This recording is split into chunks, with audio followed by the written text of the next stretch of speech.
Hello, everybody. Christy Giannoni back in week 2 for MPA580 Legal and Ethical Issues. This week, we're taking a look at some of our theories and how we can apply them to public administration.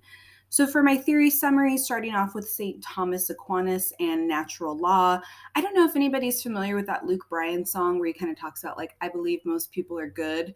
That's what it reminded me of. It's this idea that God made us good and made us want things that are good, and that is our natural state of being. And it talks about being goal-driven systems with these natural instincts that we see not only in ourselves, but in other, animals. Some are just human related, but the life, self-preservation, that God built us with survival instincts, the instinct to reproduce and then to educate our offspring, to seek God, to live in society. So it's this idea that God is dictating what our natural wants are and that we are good because of him.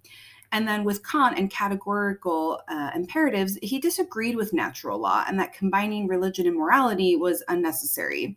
He defined categorical imperatives as commands or moral laws that everyone must follow regardless of their desires or any outside circumstances. So while natural law may be hard for non-religious individuals to follow, I think Kant's idea basically argued that there is something else outside of God dictating right from wrong, and that can be hard to understand, justify, follow if you believe in more of the natural law kind of imperative.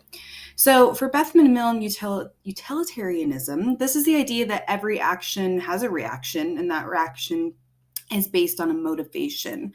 So they both believe that people's actions are motivated entirely on good or bad outcomes. And so this idea also describes that no one else's good is better or worth more than another's. So this motivational factor for this approach is that morality produces a better outcome and a happier life all around. And last, with Hobbes and I always struggle with this one, contractinarianism, morality does not come from the divine and it is not natural. It's just a very rational way of thinking about it, and that doing good will provide better outcomes. And so it just makes sense to try and be moral.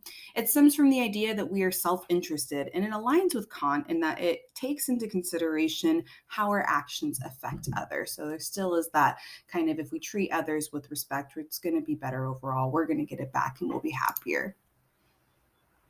All right, so how do we apply this to public administration? I think the two theories that kind of stuck out to me were Kant and Hobbes. I think their philosophies basically state that we should just do good and be good because it makes sense to do that, and it makes the world a better place.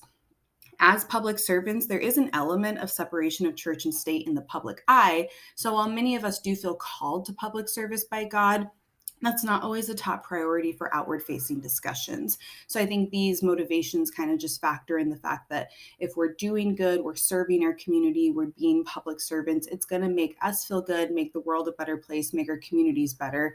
And those are kind of the motivational factors outside of any other deity or divine, power.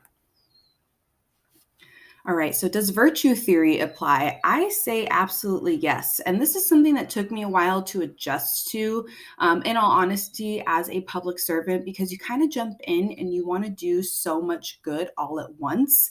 But you have to factor in a variety of motivations, including the political administration dichotomy, being fiscally responsible, and just kind of understanding that you can't make everyone happy in the community. And so I think there is an art to finding that golden mean, to finding that happy medium where you're basically doing the best you can with the resources that you have and understanding that it's not going to go to one extreme or the other. All right, thank you very much for listening to my presentation. I look forward to yours, and I hope everyone has a blessed rest of their weekend.